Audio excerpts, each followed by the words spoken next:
현재 유럽은 그야말로 발등에 물이 떨어져 한국 무기를 누가 먼저 사느냐의 장이 되었는데요. 그런데 국가별로 한국에 해놓은 행동 때문에 웃고 우는 표정이 갈리고 있습니다. 실제 전혀 뜻밖의 노르웨이와 브라질은 현 시점에 가장 비교되는 상황이기도 한데요. 노르웨이는 까다로움을 피웠던 유럽의 선진국이지만 한국 방산을 들인 국가로 한국과는 인연이 있으며, 반면 브라질은 한국과 방산에 큰 인연이 없는 개발도상국으로 둘의 차이가 꽤 나고 있습니다. 하지만 현재 상황은 완전 반대가 되었으며 노르웨이가 크게 당황하는 상황이 전개되었는데요. 왜 이런 일이 벌어지고 있으며 되려 브라질이 한국의 도움을 받게 되는 상황이 나왔나 보겠습니다. 우선 최근 러시아 당국에 따르면 러시아는 우크라이나 전쟁 승리 이후에 폴란드를 침공할 계획이 있다는 소식이 들어왔습니다. 러 기밀을 다루는 소식통에 따르면 푸틴 최측근은 러 국방수뇌부에서 우크라 전쟁 이후에 폴란드를 침공하기로 결정했다는 겁니다. 독일 국방부에 따르면 이러한 기밀 문서를 입수했다고 하며, 물론 이는 공식적으로 전면전을 벌인다는 뜻은 아니고 러시아의 다양한 스토리 중 하나라고 알려져 있습니다. 실제 폴란드는 러시아의 이런 움직임을 주시해왔으며 이 때문에 한국의 방산을 엄청나게 들여온 것으로 알려져 있죠. 하지만 러시아는 이번에는 우크라이나 전 승리 이후의 사이버전을 먼저 일으켜서 발트의 3국을 혼란시킨 다음 그 틈을 노려서 폴란드를 침공할 그러한 스토리를 짜고 있다는 것입니다. 최근 전쟁이 반드시 사이버전을 동원하고 인공지능, 반도체 등이 상당히 동원되는 전쟁이기 때문에 러시아는 이러한 점을 생각해 그 다음은 사이버전 플러스 폴란드 직접 침공 이런 식으로 노리고 있다는 것입니다. 벨라루스와 접경하고 있는 폴란드는 이러한 점에 대해서 크게 우려하고 있는 것으로 전해지는데요. 일각에서는 정말 전쟁이 일어나겠느냐 라고 우려하긴 하지만 우크라이나 전쟁 이전에도 젤란스키 대통령조차 우크라이나에는 전쟁이 일어나지 않는다고 선언했는데 바로 그 다음 주에 러시아가 침공하는 모습이 일어났으므로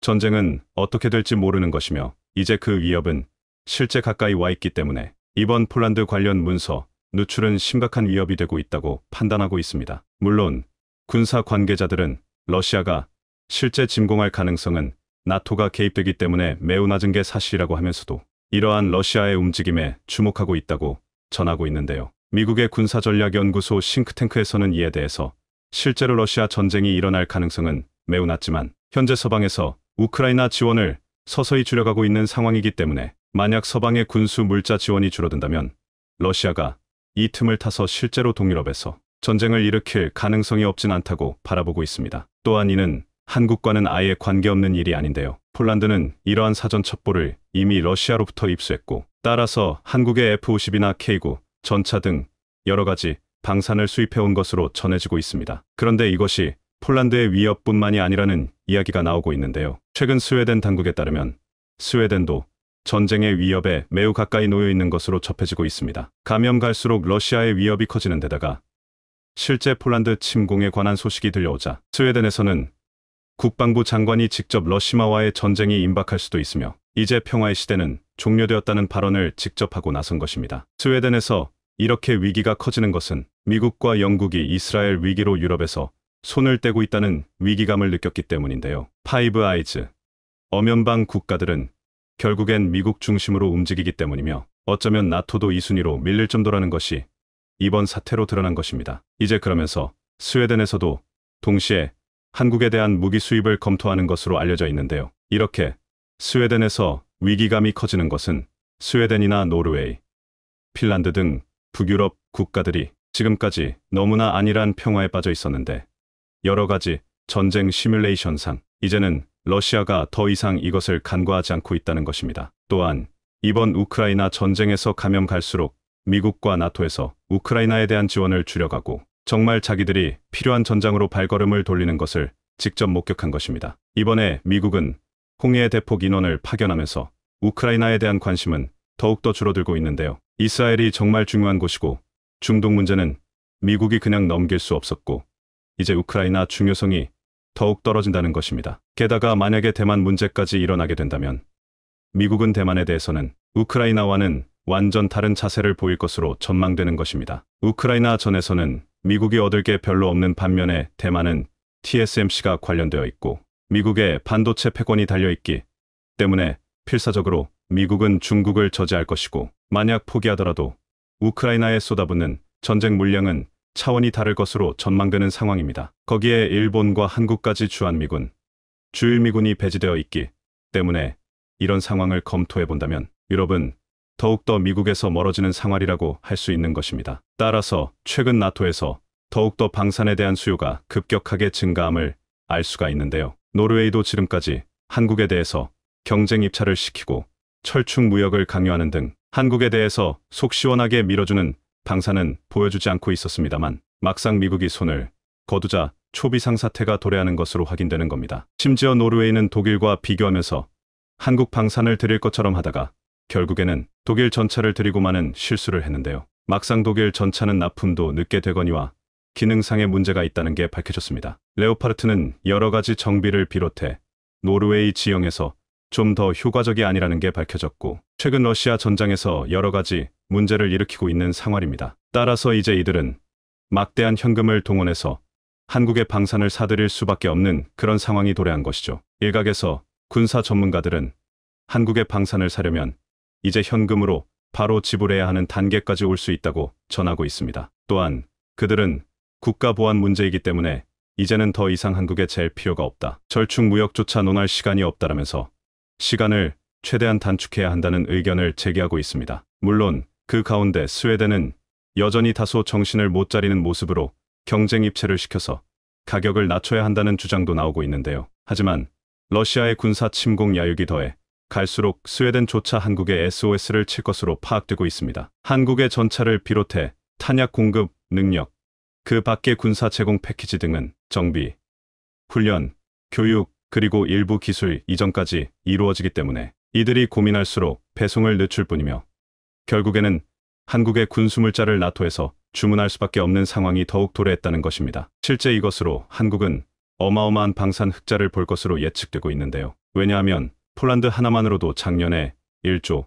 5천억 원 이상 방산 흑자 수출을 한 것으로 작년에 나타나고 있고 결국 폴란드는 방산의 이자 전지 양극재까지 더해지면서 미국, 베트남, 홍콩, 인도에 이어서 단숨에 한국의 5위 무역 수지 흑자국으로 떠올랐던 것입니다. 한국항공 우주산업 KAI의 FA50 수출 실적을 반영한 항공기 수출은 5억 달러 이상이 되었으며 KK고 등 다양한 계약과 계약금까지 합친다면 한국의 방산 흑자가 한 국가만으로도 이렇게 늘어날 수 있음을 보여주고 있습니다. 그런데 여기서 나토까지 더해진다면 한국은 그야말로 쉴 새 없이 공장을 돌려야 하며 유럽형 탄약과 전차, 그리고 각종 방산을 공급하는 데 있어서 쉴 새가 없을 것으로 예측되고 있습니다. 게다가 유럽에서 최고 방산 공급 국가로 알려진 독일은 막상 너무나 늦은 제품 공급과 여러 가지 문제가 발생했기 때문에 더 이상은 한국의 상대가 되지 않을 것으로 보입니다. 왜냐하면 한국은 유럽에서 14위였다가 단숨에 2위로 방산 수출국으로 떠올랐기 때문입니다. 독일을 따라잡는 것은 시간 문제이기 때문이죠. 하지만 노르웨이가 한국의 방산을 요청한다고 해서 예전과 같은 조건을 요구하는 전 불가능하다 하는데요. 노르웨이는 기술 이전을 비롯해서 절충무역 등 온갖 까다로운 조건을 요구했었던 것이지만 하지만 이제 한국은 다른 곳에도 물건을 공급하기 바쁘며 예전과 같은 패키지는 물 건너간 상황입니다. 당장 루마니아와 체코 등 러시아 인근 국가에서는 빠르게 한국 방산을 도입하기 원하는 상황이죠. 따라서 노르웨이는 예전과 달라진 분위기에 적지 않게 후회하며 당황하는 국면이 돼버린 겁니다. 반면 브라질에서는 이제 전군 현대화를 위해 한국의 전차를 적극 검토하고 있는 상황인데 어떻게 보면 기존에 K9을 도입한 노르웨이가 브라질보다 훨씬 앞선 것처럼 보이는 게 당연하지만 실제로는 브라질이 한국에 요청했을 때 한국이 먼저 브라질 손을 잡을 가능성이 크다고 합니다. 이는 최근 브라질 국방부가 한국의 대형 수송기인 C-390을 납품하게 되면서 기술도 전수했기 때문인데요. 브라질의 대형 수송기는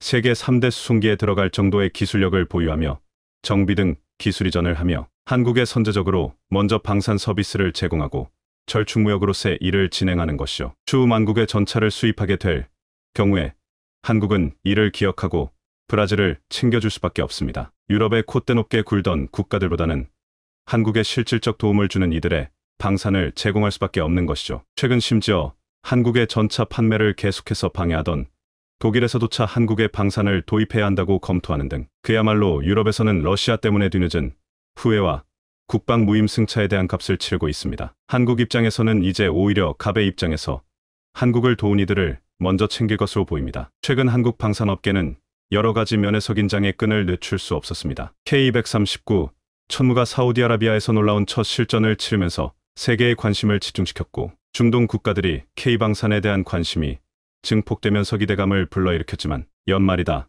보니 추가 주문 소식은 뜸했고, 무엇보다 기대했던 폴란드에서의 추가 계약 소식이 쉽사리 들려오지 않았기 때문입니다. 지난 10월 15일 폴란드 총선에서 야권연합이 과반을 확보하면서 정권교체가 진행된 것이 가장 큰 불안 요소였습니다. 일부 외신에서는 정권을 잡은 폴란드 야권연합이 친유럽연합 노선을 표방하고 있는 점을 들어 한국이 맺은 방산 계약도 악영향을 받을 가능성이 있다는 보도가 나오기까지 해 폴란드와의 추가 계약을 기대했던 한국으로서는 불안해했던 것도 사실이었습니다. 아무래도 한국 방산에 대해 세계의 관심을 불러모은 것이 바로 폴란드의 한국 무기 대량 구매였기 때문에 추가 계약이 차일피일 미뤄지자 이러다 세계 방산 시장 점유율 4위라는 대한민국의 원대한 목표가 이뤄지기 힘든 것이 아닌가 하는 우려도 나왔습니다. 하지만 불안을 잠재운 것은 역시 한국의 기술력이었습니다. 폴란드가 한화에어로스페이스와 2차 실행 계약을 체결하며 상황은 급반전되었습니다. 지난 11월 28일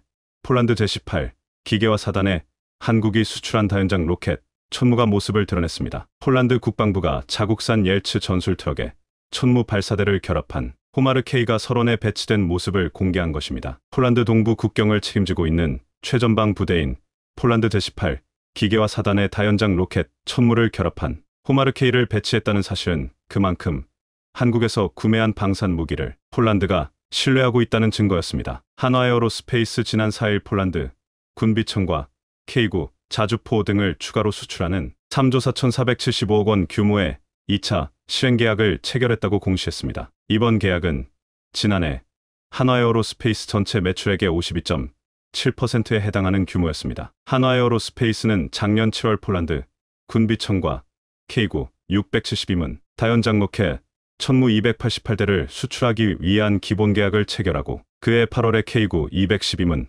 11월에 천무 218대를 수출하는 1차 계약을 맺은 바 있는데요. 이번 계약은 K9에 남은 계약 물량 460문 중 일부인 152문을 금융계약 체결 등을 조건으로 2027년까지 순차적으로 공급하기로 하는 내용입니다. 작년 7월 기본계약 따른 2차 실행계약으로서 무엇보다 폴란드가 정권교체 이후에도 한국과의 추가 계약 약속을 실행해 옮길 정도로 한국 방산에 대한 깊은 신뢰를 보여주었다는 점에서 의미가 깊었습니다. 또한 이번 계약에서 한화에어로스페이스는 폴란드의 K9 및 자주포용 155mm 탄약과 K9의 유지 보수를 위한 종합군수 지원 패키지 ILS를 공급하고, K9 유지 부품의 현지 생산에도 협력하기로 해 폴란드가 명실상부하게 한국 방산의 유럽 거점으로 진행되어 가고 있다는 점을 확인시켜 주었습니다. 당초 한화에어로스페이스와 현대로템 등 국내 방산 업체들은 올해 상반기까지 2차 계약을 맺어 모든 계약을 매듭지을 계획이었으나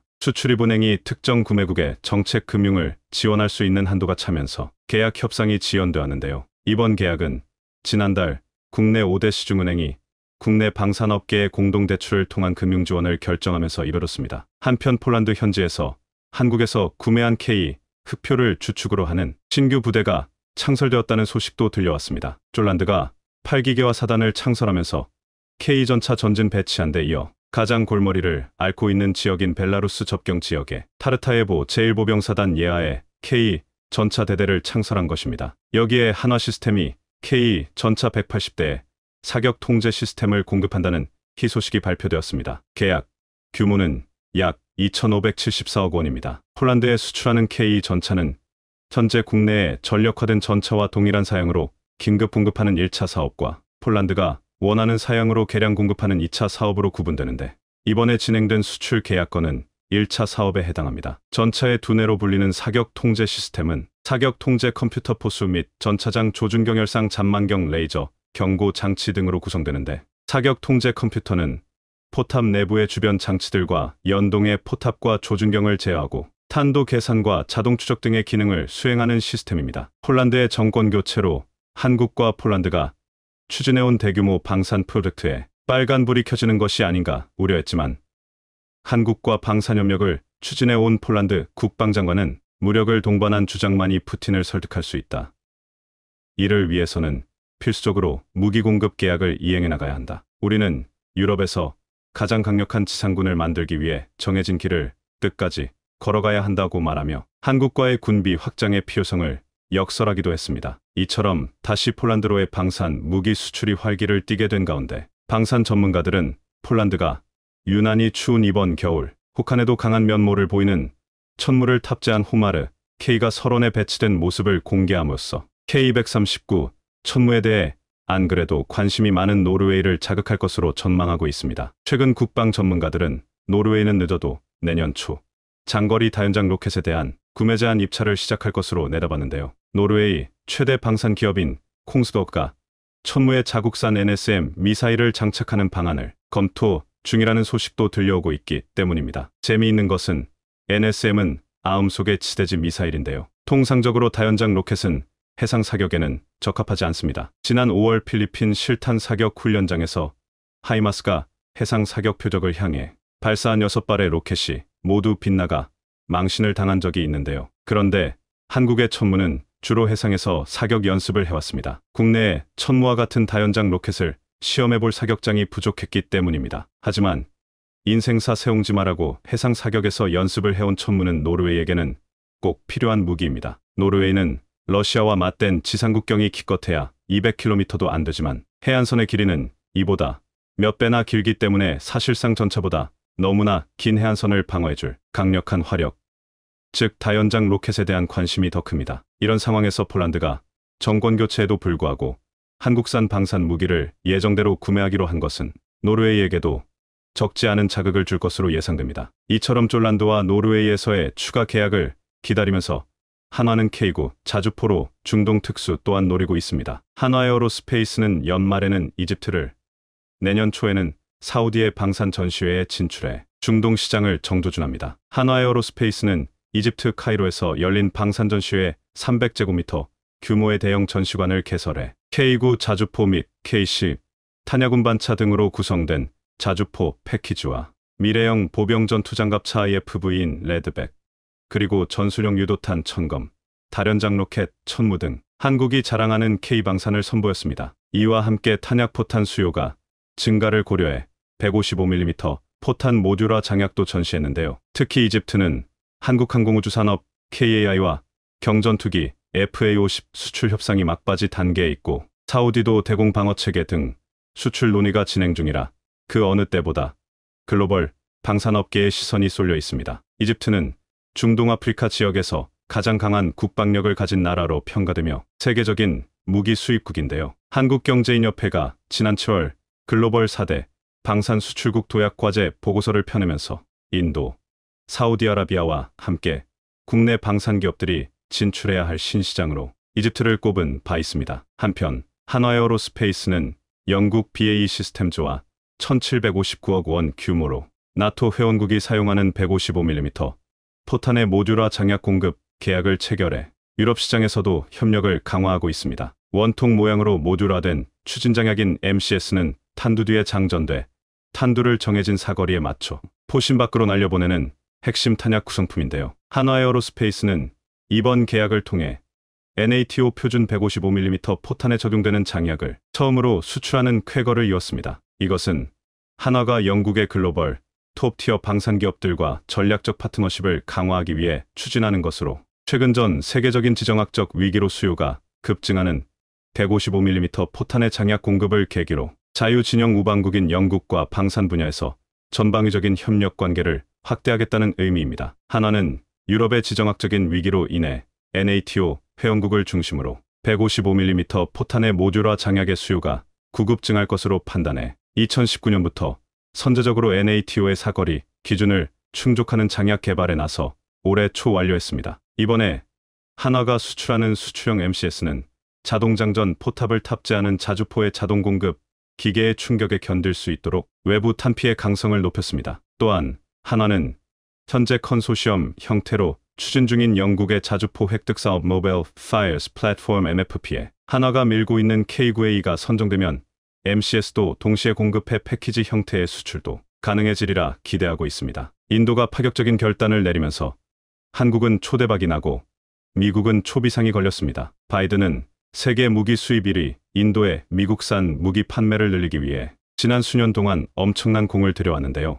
미국 대통령 선거만큼이나 중요한 중간 선거를 한 달도 채 남기지 않은 지금 상황에서 갑자기 인도가 미국과 거래를 전면 중단하고 한국에 올인하겠다는 폭탄 발표를 하면서 바이든은 초비상이 걸렸습니다. 도대체 왜 갑자기 인도가 이렇게 파격적인 결단을 내렸는지, 현재 인도에서 한국과 관련 너무나도 놀라운 신기한 현상들이 일어나고 있는데, 이 놀라운 소식들 지금 바로 여러분들에게 전해드리겠습니다. 세계에서 가장 많은 무기를 수입하고 있는 나라는 미국도, 영국도, 프랑스도, 중국도 아닙니다. 놀랍게도 바로 인도입니다. 인도가 매년 수입하고 있는 무기 규모는 미국의 5배, 중국의 2배 이상에 육박할 정도로 엄청난 규모를 사들이고 있습니다. 바이든은 이 점을 기회로 삼았습니다. 그렇지 않아도 최근 40년 만에 최악의 위기를 맞이한 미국 경제, 미국의 인플레이션이 너무나 장기간 높은 수치를 유지하면서 미국의 중앙은행은 매번 회의 때마다 충격적인 수준으로 금리를 올리고 있고,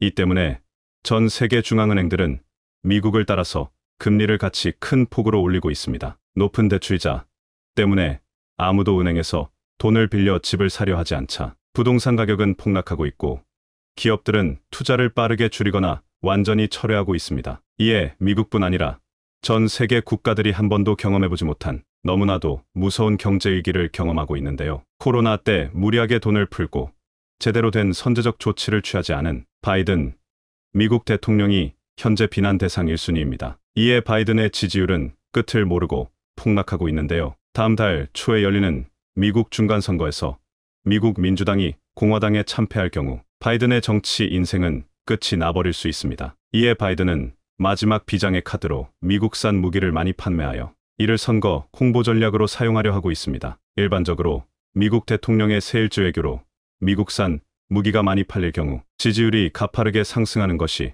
일반적이었기 때문에 바이든도 이를 하려는 것이죠. 이를 위해 실제로 바이든은 인도 총리와 직접 만나서 인도에 파격적인 제안을 했습니다. 블룸버그 통신에 따르면 미 고위 당국자를 인용해 미국이 인도에 5억 달러 약 7천억 원 규모의 군사 금융 지원에 나서는 방안을 검토하고 있는 것으로 알려졌습니다. 인도가 다른 나라와 무기 거래를 끊고 미국산 무기를 대규모로 사도록 7천억 원의 금융 지원을 해주겠다는 것인데요. 미국 고위 당국자는 미국이 인도에 신뢰할 만한 파트너로 여겨졌으면 좋겠다. 인도 나렌드라 모디 정부에 필요한 물품을 모두 전달하려고 노력하고 있다.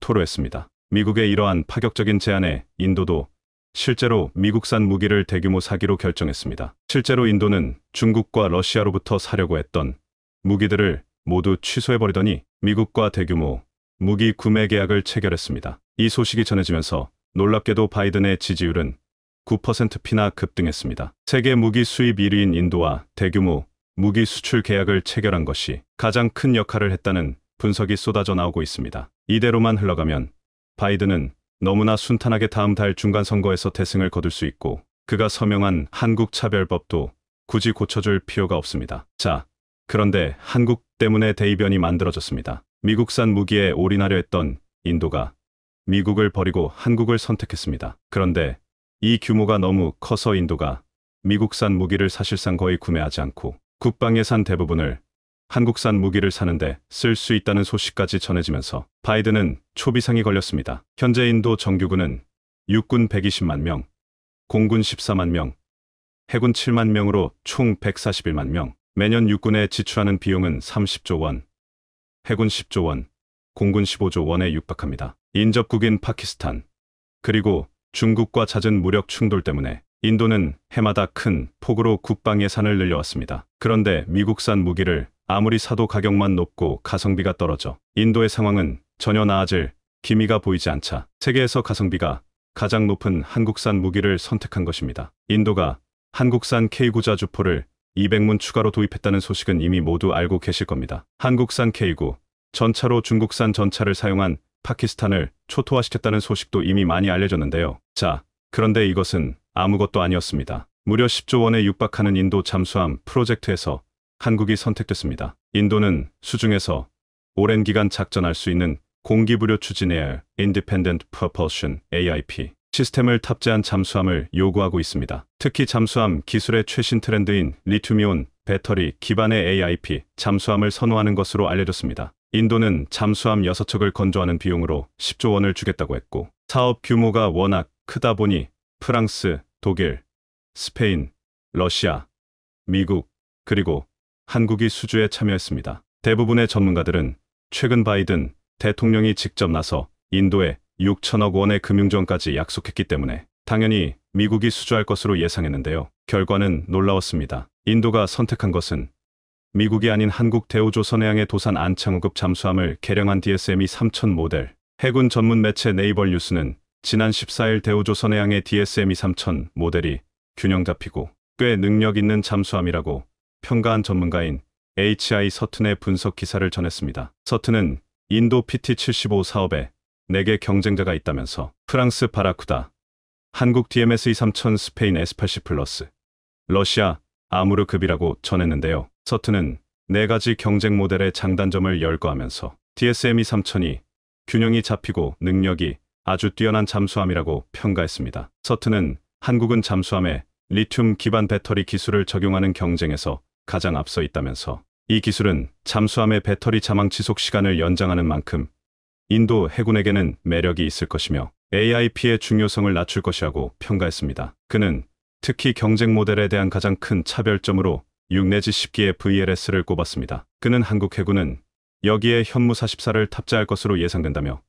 극찬을 쏟아냈습니다. 자, 그리고 놀라운 일이 벌어졌습니다. 당연히 잠수함을 구매하는 인도가 갑의 위치에 있었습니다. 인도의 잠수함을 팔려는 경쟁국들이 많기 때문에 당연한 일인데요. 인도가 한국을 선택한 이후 놀랍게도 인도와 한국의 갑을 관계가 완전히 뒤바뀌었습니다. 한국의 대우조선해양이 인도에 사업성이 낮아 입찰 포기하겠다라는 폭탄 발표를 하자 인도는 한국에 한국산 잠수함 말고는 다른 대안이 없다며 제발 계약을 포기하지 말아 달라고 간곡히 요청하고 있습니다. 이에 일각에서는 기존에 7조 원을 제시했던 인도가 한국에 10조 원까지도 줄 수 있을 것으로 내다봤는데요. 네, 그렇습니다. 무려 3조 원이나 더 주고서라도 한국산을 사려고 하는 것은 이제는 잠수함조차 한국산이 미국산과 프랑스산을 뛰어넘었다는 것을 입증하고 있습니다. 뿐만 아니라 한국은 단순히 무기만 팔아넘기고 모든 책임을 끝내는 미국이나 프랑스 등과는 달리 현지 국가들의 상황에 맞춰 부담스러울 정도로 친절한 사후 관리를 해주고 있는 것으로 알려졌습니다. 한국의 한화는 인도와 계약에서 포 100량 중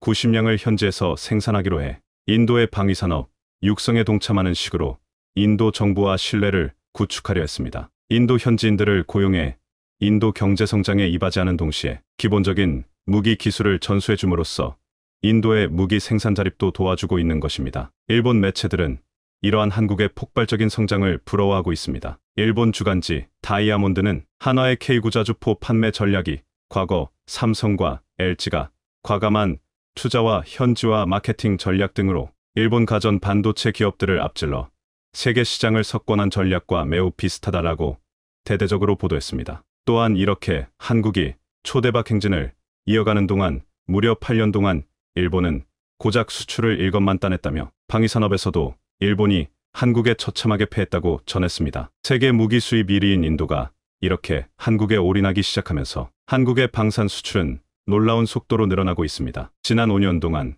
국가별 무기 수출 동향을 보시면 러시아와 중국, 독일, 영국은 폭락했습니다. 특히 영국의 경우 무려 41%나 감소했는데요. 무기 수출 최강국이라 불리는 미국도 겨우 14% 성장하는데 그친 반면 한국의 무기 수출은 무려 177% 성장했습니다. 말도 안 되는 기록인데요. 한국을 방문한 CNN 기자는 최근 실적에서 소위 K방산을 내세운 한국 방위산업이 이미 방산 메이저리그에 진입했다라며 한국의 군사 장비는 미국산보다 저렴하면서도 매우 유력한 대안이라며 한국산 무기 수출을 극찬했습니다. 중국과 일본의 회토류 싸움이 커지고 있는 가운데 한국에서 놀라운 반전이 나와 화제입니다. 한국의 회토류 연구자석 기술력이 부각되며 미국 등에서 주문이 쏟아지고 있는 것입니다. 이는 한국의 한 기업이 탈중국을 진행하며 이뤄낸 성과인데 이를 본 외신들도 찬사를 아끼지 않고 있습니다. 중국도 이를 보고 긴장감을 나타냈을 정도입니다. 중국 정부는 히로류를 외교 압박 수단으로 활용하고 있습니다. 전기차는 물론 무기 제조에 들어가는 핵심 자원이라는 점에서 채굴부터 수출에 이르는 모든 과정을 엄격하게 관리하고 있는 것입니다. 중국은 지난 수년 동안 회도류 관련 산업을 6개의 국가 통제 기업으로 구조조정을 해왔고 이제는 그것마저도 두 개 조직으로 통합해 무기와 의지를 보이고 있습니다. 23일 니혼게이자이 신문은 중국 당국이 일본 무역업체에서 히로류를 담당하던 중국인 직원을 체포했다. 는 사실을 긴급하게 타진했습니다. 외국 기업에게 반간첩법을 적용해 히로류 차단에 나섰다는 것입니다. 중국은 경제 회복을 위해 대외 개방과 외자 기업 유치를 강조하면서도 외국계 기업 단속을 강화하는 양면성을 드러내고 있습니다. 특히 한국, 미국, 일본, 대만처럼 갈등이 심화된 곳이 주요 타깃입니다. 2014년 이후 반간첩법 위반 혐의로 체포된 일본인은 16명입니다. 이에 외국 기업들의 중국 투자는 급격히 줄어들고 있습니다. 올 2분기 외국인 직접 투자 금액은 67억 달러로 전년 동기 대비 82%나 줄어 있습니다. 2000년 1분기 66억 달러에 이어 두 번째로 작은 규모입니다. 중국과의 히로류 싸움이 시작되자 일본도 대응에 나서고 있습니다. 일본 정부가 도쿄에서 남동쪽으로 1900km 떨어진 미나미토리 섬 주변 해저에 매장된 히로류 채굴 작업에 나선 것입니다. 히로류에 대한 과도한 중국 의존도를 낮추기 위한 목적인데 일본 도쿄대 등으로 이뤄진 연구팀은 2018년 조사를 통해 해당 지역 수십 약 6,000m 해저에 히로류 1,600만 톤이 매장돼 있다고 밝힌 바 있습니다. 전 세계에서 수백 년 동안 사용할 수 있을 정도의 양입니다. 일본 정부는 1년 정도 조사 후 2025년 본격 시추에 들어갈 계획인데 내년도 추가 예산안에 반영된 100억엔이 도입될 예정입니다. 일본은 지난해 이바라키현 앞바다 수십 약 2,400m 해저에서 진흙 회수에 성공했었고 이 기술을 응용하겠다는 것입니다. 여기에는 일본 해양연구개발기구 탐사선 GQ가 활용됩니다. 해저까지 관을 연결해 하루 70톤의 진흙을 끌어올린다는 계획입니다. 해저에서 작업을 하기 위한 수중드론 제작 비용으로 올해 추경안에 20억엔을 배정하기도 했습니다. 향후 해당 선에 정제 관련 시설을 마련하는 방안도 거론되고 있습니다. 일본은 회토류를 전량 수입에 의존하고 있으며 이 가운데 중국산이 60%를 차지하고 있습니다. 그것도 과거 센카쿠 사건으로 비중이 크게 줄어든 상황입니다. 2010년 9월 센카쿠 열도 주변에서 조업 중이던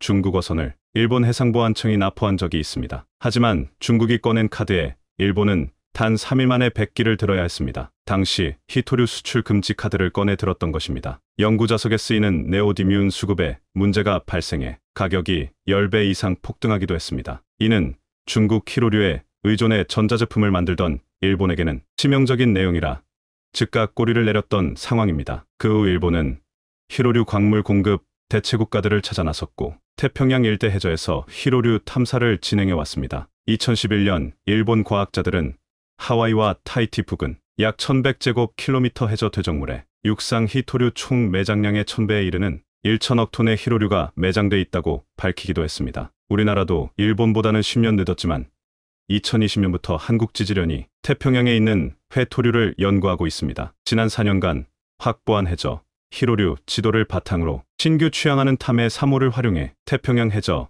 히토류 탐사를 계획 중입니다. 산업부는 2030년까지 10대 전략 핵심 광물의 단일 국가 의존도를 50%대로 줄이고 13종의 비축학대 광종에 대해서는 101터부터 181분을 확보하겠다고 밝혔습니다. 작년에 산업부가 발표한 10대 핵심 광물은 히로류 5종과 극연, 망간, 코발트, 니켈, 리튬 등입니다. 한국은 회토류 강국과 협력을 강화하고 있습니다. 최근에는 한몽 희소금속 협력센터 설립을 추진하기로 했습니다. 몽골은 구리, 석탄, 몰리브덴 등 80여 총의 자원을 보유하고 있는 세계 10대 자원 부국입니다. 특히 히로류는 전 세계 매장량의 16%를 보유하고 있습니다. 하지만 선광 기술이 낙후돼 광산 개발 채산성이 낮고 별도의 가공 처리 없이 판매되기에 부가가치가 매우 작습니다. 이에 우수한 선광과 재련 기술을 확보한 한국 측의 기술 협력을 요청하고 있습니다. 히토류 중 가장 핵심으로 꼽히는 것은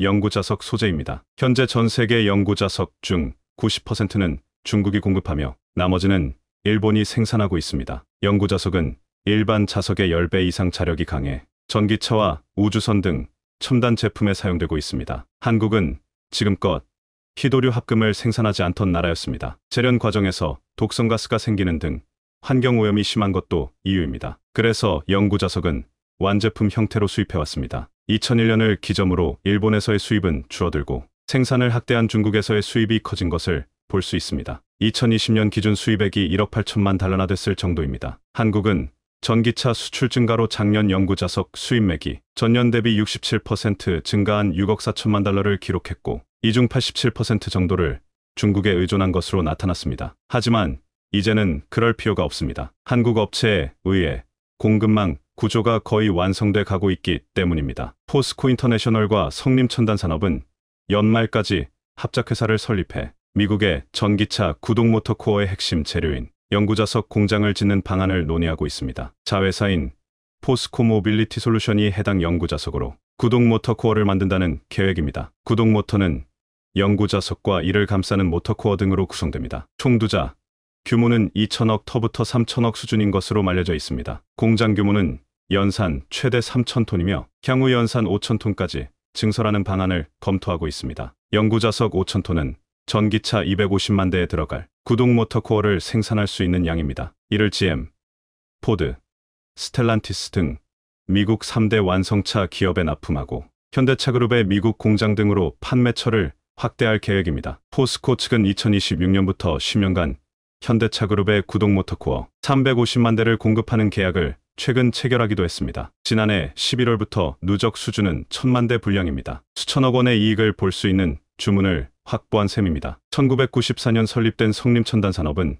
연구자석 생산 국내 유일 기업으로 비싼 해토류를 적게 넣으면서도 강한 자성을 가진 연구자석 기술을 보유하고 있어 주목을 받는 중입니다. 6년간 집중 연구에 히로류 중 가장 고가인 디스프로슘과 터뷴을 80% 이상 절감하는 기술을 개발해냈습니다. 이는 세계 톱3 시네츠, 히타치, TDK와 경쟁할 수 있는 수준으로 국산화가 됐다는 설명입니다. 현대차 또한 최근 자회사 현대비엔지스틸을 통해 성림첨단산업 지분 33%를 확보해 최대 주주로 올라선 것으로 나타났습니다. 그리고 이와는 별도로 지분 66%를 보유한 사모펀드를 통해 우선주 155만 주 가량을 보유하고 있습니다. 해당 기업이 사실상 현대차 그룹 소유가 된 것입니다. 현대차 그룹이 지분을 사들여 최대 주주로 올라선 배경에는 성림이 중국 의존도를 벗어날 수 있는 기술을 확보했기 때문입니다. 회토류 연구자석은 종합예술품으로 불립니다. 네오디뮴, 디스프로숨 등 히로류 원소와 철, 알루미늄, 코발트, 갈륨 등 15가지 금속을 섞어 각 전동 모터에 필요한 연구자석을 만드는 것이 핵심입니다. 회토류와 금속을 어떻게 버무리느냐가 핵심 기술이자 경쟁력이라 설명하고 있습니다. 성림은 끊임없는 연구와 실험으로 명구자석을 만들어냈습니다. 그리고 중국에 세웠던 공장도 2021년 한국으로 옮겨와 찬사를 받았습니다. 중국, 일본이 아닌 곳에서 명구자석 생산은 처음입니다. 회사 대표는 중국에만 의존해선 한계가 있을 것 같아 리쇼어링을 결정했다며 원료 공급에선 탈중국을 하고 연구자석 제조에선 세계 1위 일본 시네츠를 넘겠다는 목표를 밝히기도 했습니다. 새 공장에 들어갈 회도류 광물 공급망은 ASM, 라이너스 등 호주 기업과 협업을 하고 있습니다. 작년 5월 호주 ASM은 한국법인 KSM 메탈스를 통해 오창의 금속 공장을 준공하고 여기서 생산된 네오디뮴 등을 성림첨단산업에 공급하고 있습니다. 성림은 베트남에서도 회토류를 확보하기 위해 현지 공장 설립을 추진하고 있습니다. KSM 메달스도 베트남과의 계약으로 히로류를 확보 중이며 현재 개발 중인 호주 더보 광산 히토류도 가공 예정에 있습니다. 더보 광산은 현대엔지니어링이 설계를 맡은 상태입니다. 성림첨단산업의 실적도 좋아지고 있습니다. 2020년까지 적자를 기록했으나 2021년 80억, 작년엔 114억 흑자로 돌아선 상태입니다. 이를 활용한 현대차 이익도 급증하고 있는데 26일 발표된 3분기 영업이익은 사상 최대인 3조 8천억 원이 나왔습니다. 104만 대를 팔았고 누적으로는 312만 대를 판매한 상황입니다. 제네시스와 SUV, 전기차 등 고부가 가치 차종 중심의 믹스 개선이 이루어졌기 때문인데 친환경차에서는 하이브리드 라인업 강화와 전기차 아이오닉 판매 확대로 전년 대비 33% 증가한 16만 9천 대를 기록했습니다. 이는 성림이 제공해준 연구자석으로 만든 부품들이 안정적이고 뛰어난 효율을 내기에 가능한 수치입니다. 현대차는 전기차 전략에 변경이 없다며 조지아 공장 가동도 계획대로 할 것임을 밝혔습니다. 2026년까지 94만 대, 2030년까지 200만 대의 전기차를 생산하기로 한 중장기 목표를 지속 실행하겠다는 의지입니다. 한국은 히로류 공급망과 기술을 지속적으로 확보해 중국의 갑질에서 완전히 벗어나길 바랍니다.